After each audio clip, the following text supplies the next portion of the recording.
Right, Melbourne sitting at 13 degrees right now, while Hobart S at 15. Yeah, you heard that right. Is your city about to cop the most unpredictable week we've seen this summer? Because the Bureau of Meteorology S got severe weather warnings active across 3 states, affecting nearly 12 million Australians. And what S coming in the next 72 hours is going to catch a lot of people off guard. I'm going to break down exactly when this hits your area, which spots are in the firing line, and why the models are showing something we haven't seen in months. But first, chuck your location in the comments right now, city or region, because tomorrow I am doing personalised forecasts based on what you lot tell me, and trust me, you're going to want that update. All right, here is the timing for the major centres. Sydney, heavy rain arrives Tuesday afternoon around 4 p.m, peaks overnight, eases Wednesday morning. Melbourne, your turn comes Wednesday evening, strongest Thursday pre-dawn hours. Brisbane, scattered storms Monday arvo, then a break, then the main event hits Thursday. Perth, you are actually looking pretty good, mostly dry until the weekend.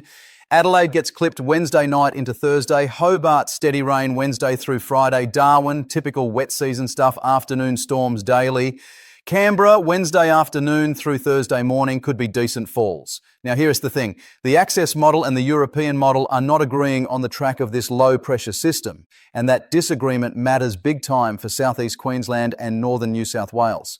Access is showing the low tracking further south, which would mean Brisbane and the Gold Coast cop heavier falls. The European model reckons it stays offshore, which would keep the heaviest stuff out at sea.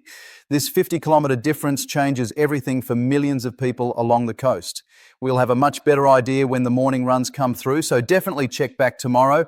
Let me walk you through what is actually happening here meteorologically. We've got a deepening low-pressure trough extending from the Gulf of Carpentaria right down through inland New South Wales. At the same time, there is a strong high-pressure system sitting south of Western Australia, and the pressure gradient between these two systems is tightening. That S pushing moisture-laden air from the Coral Sea onto the eastern seaboard. The isobars are packing together, which means stronger winds.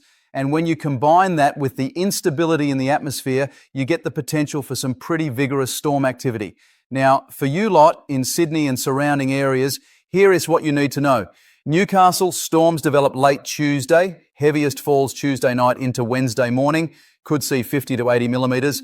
Wollongong, similar timing but potentially heavier. 60 to 100 millimetres possible. Central Coast, Tuesday evening onwards, flash flooding risk in usual spots. Blue Mountains, cooler air means this could be heavy and persistent. Keep an eye on creek levels. Penrith and western suburbs, Tuesday late afternoon is when it kicks off. Some storms could be severe with large hail possible. Victoria, you are looking at a different scenario altogether. Geelong, rain arrives Wednesday night, steady through Thursday, 20 to 40 millimetres. Ballarat, cooler temperatures mean this will be solid rain rather than storms. Good for the catchments. Bendigo, lighter falls, 15 to 25 millimetres. Shepparton, northern parts of the state stay drier, maybe 10 to 15 millimetres. The Mornington Peninsula, I know you read desperate for rain. Wednesday night into Thursday is your best chance, 30 to 50 millimetres looking likely. Queensland S, where it gets interesting, and I mean really interesting. Gold Coast, Monday afternoon storms. Then the main system Thursday could be significant. Sunshine Coast, similar pattern. Thursday S, the day to watch. Townsville, typical afternoon build-ups, nothing too dramatic. Cairns, we are in the wet season, so daily storms continue, but there is a tropical low developing in the Coral Sea we need to talk about in a minute. Toowoomba, Wednesday into Thursday, ranges could see some decent falls. Hang on, let me clarify that Coral Sea system because this is important. There's a monsoon trough sitting across the northern Coral Sea, and within that trough, we're seeing rotation starting to develop. Now, the GFS model is more bullish on this organising into a tropical low, possibly a cyclone, while Access is more conservative. This is early days, but if you're in far north Queensland, this is something to keep watching over the next 4 to 5 days. I'll have a dedicated update on this tomorrow once we see how it develops overnight. Back to the mainland forecast. Perth and Western Australia, you were in a completely different weather pattern. Bunbury, clear and sunny, 30 to 32 degrees. Geraldton, similar story, beautiful conditions. Kalgoorlie, hot and dry, mid to high 30s. Broome, you're in your wet season, so afternoon storms continue, nothing unusual there. The Fremantle Doctor should be pumping nicely all week, making those afternoons pretty pleasant despite the heat. South Australia, bit of a mixed bag for you lot. Mount Gambier, you'll see that system Wednesday night, good falls possible, 30 to 50 millimetres. Whyalla, lighter action, maybe 15 to 20 millimetres. Port Augusta, even drier, 10 millimetres if you're lucky. The Adelaide Hills will do better than the metro area, as usual. Could see 50 to 70 millimetres on the ranges. Tasmania, steady as she goes. Launceston, rain, Wednesday through Friday. Cumulative totals 40 to 60 millimetres. Devonport, similar, maybe slightly lighter on the north coast. The west coast of Tassie will see the heaviest falls. As always, some spots could crack 100 millimetres over the 3-day period. Northern Territory, Darwin, you are at 31 degrees with 78% humidity. Afternoon storms rolling in like clockwork. Alice Springs, hot and dry, 36 degrees. Just a slight chance of an afternoon storm, but nothing guaranteed. Catherine, monsoonal activity continues, typical wet season pattern. Right, there's one thing that got me concerned, and I haven't mentioned it yet. The fire danger situation across parts of South Australia and Western New South Wales. We've had weeks of dry conditions, the fuels are absolutely primed, and before this rain arrives, we are re-looking at extreme fire danger ratings for Tuesday. If you're in the Riverina, the Mallee or Northwest Victoria, total fire ban days are likely. This is serious. No fires, no mowing in the heat of the day. Stay alert. Once the rain arrives Wednesday, that danger eases, but Tuesday is critical. Now, I reckon most of you are wondering about the weekend, and here where the uncertainty really ramps up. The models are diverging significantly on what happens Friday through Sunday. Access suggests the low clears out Friday, leaving us with clearing conditions Saturday and Sunday. The European model holds on to cloud and showers through Saturday, maybe even into Sunday for some eastern areas. This is a 150 kilometre difference in the low S position, and that S huge for anyone with weekend plans. Let me give you the temperatures alongside all this. Sydney, Tuesday, 23 degrees, dropping to 20 as the rain moves in Wednesday. Melbourne, 25 Tuesday, cooling to 18 Wednesday with the rain. Brisbane holding at 28 to 29 through the week, that humidity making it feel muggy. Perth, you are cooking 30 to 32 all week. Adelaide, 27 Tuesday, dropping to 21 Wednesday. Hobart, steady around 20 to 22. Darwin, 31 daily, minimal variation. Canberra, 26 Tuesday, dropping to 19 Wednesday. Actually, let me be more specific about the wind situation because this matters for coastal areas. Sydney eastern suburbs, northeast winds Tuesday 15 to 20 kilometres per hour, swinging southerly Wednesday 25 to 30 kilometres per hour. That change brings the cooler air. Newcastle and the Hunter, similar pattern, but winds could gust to 40 kilometres per hour Wednesday morning, rough seas likely. Gold Coast beaches, northeast winds Monday and Tuesday, fresh 3-metre seas building Tuesday.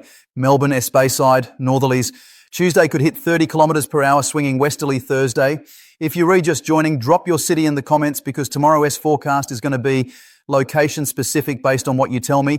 I am seeing the chat fill up with people from all over, which is brilliant. Rainfall totals, let me give you the numbers we are expecting. Sydney Metro, Tuesday through Thursday, 40 to 70 millimetres. Northern beaches could push 80 to 100 millimetres. Melbourne Metro, Wednesday through Friday, 25 to 40 millimetres. Eastern suburbs and Dandenongs, 40 to 60 millimetres. Brisbane, Monday seas storms, 5 to 15 millimetres. Thursday S system, 30 to 60 millimetres, higher on the ranges. Gold Coast, similar, but ranges could see 80 millimetres. Adelaide Metro, 20 to 35 millimetres, Wednesday through Thursday. Hills districts, 40 to 60 millimetres. Perth, basically nothing, maybe 2 millimetres if a stray shower develops. Hobart, 40 to 50 millimetres Wednesday through Friday. There's one location that could cop something unexpected, and that's Coffs Harbour and the mid-north coast of New South Wales. The models are hinting at an intensification of rainfall rates Wednesday morning as the system interacts with the ranges. We could be looking at 100 millimetres plus in a 12-hour period. Flash flooding would be likely in that scenario. The uncertainty is still high, but it's worth watching closely. I'll have a specific update on this tomorrow afternoon. Now, soil moisture levels are really important context here. Southeast Queensland and northern New South Wales are running below average, so the ground will soak up the initial falls pretty well. But if we get the heavier totals, flooding becomes a concern, especially in urban areas with lots of concrete. The creek and river systems have capacity, but it won't take much to fill them quickly. Melbourne and Victoria, soil moisture is better, so the rainfall will be more beneficial than problematic. Adelaide and South Australia, you are dry, you need this, it'll be welcomed. Let's talk about snow because, there's a chance. The Alps, both New South Wales and Victorian sides, Could see snow above 1,600 metres Wednesday into Thursday. This isn't going to be a big dump. We're already talking 5 to 15 centimetres above 1,800 metres, but it's notable for February. Falls Creek, Mount Hotham, Thredbo, Perisher. You might wake up to a dusting Thursday morning. It'll melt quickly, but it's pretty unusual for this time of year. The compounding factor here is the antecedent conditions. We've had weeks of settled weather. People aren't prepared for heavy rain. Drainage systems haven't been tested, and there's a lot of debris and leaves in gutters. That means even moderate rainfall could cause localised flooding in suburbs that Dante usually see issues. Check your gutters, clear the drains around your property. Make sure you know where your important documents are in case you need to move them. I want to balance this out though, because while we're talking about heavy rain and potential problems, for large parts of inland Australia, this is desperately needed. The farmers in the Riverina, in Western New South Wales, in parts of South Australia, they need this rain.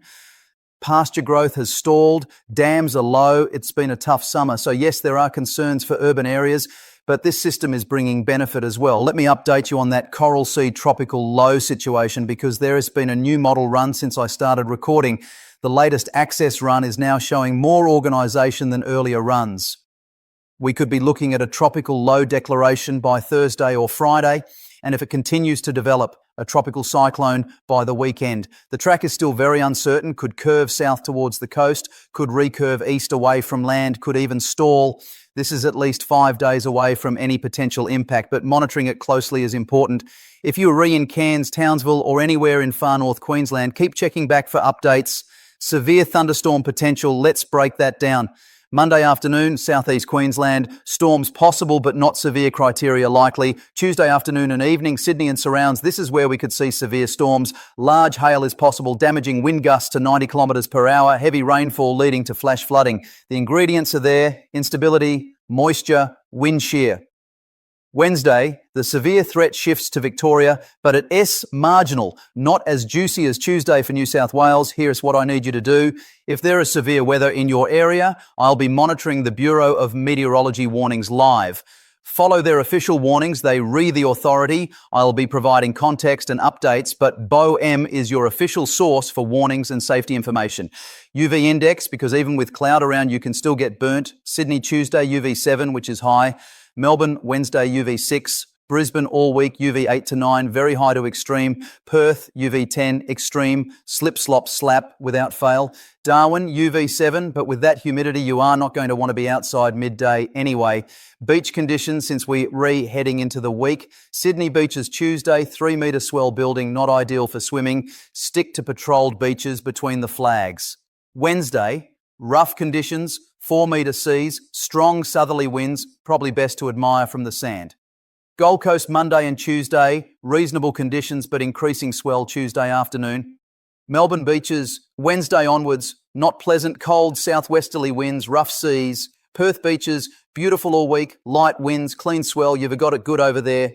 Check back tomorrow because I'll have the latest model runs, better clarity on that coral sea system and specific forecasts for the regions you've mentioned in the comments. The overnight runs often give us better detail on the timing and intensity, and with this much uncertainty around track and intensity, tomorrow's update is crucial. If there's one thing to remember from this forecast, it's that Tuesday and Wednesday are the critical days for the eastern seaboard. Make sure you're prepared, charge your devices in case of power outages, know where your torch is, avoid unnecessary travel during the heaviest falls, and never drive through floodwater. I really appreciate you watching, and I'm genuinely interested in what's happening in your area, so get those comments in. Tomorrow's video drops at 6 p.m. Sydney time. That'll give me the full day of model updates to work with. Stay safe out there, look after each other,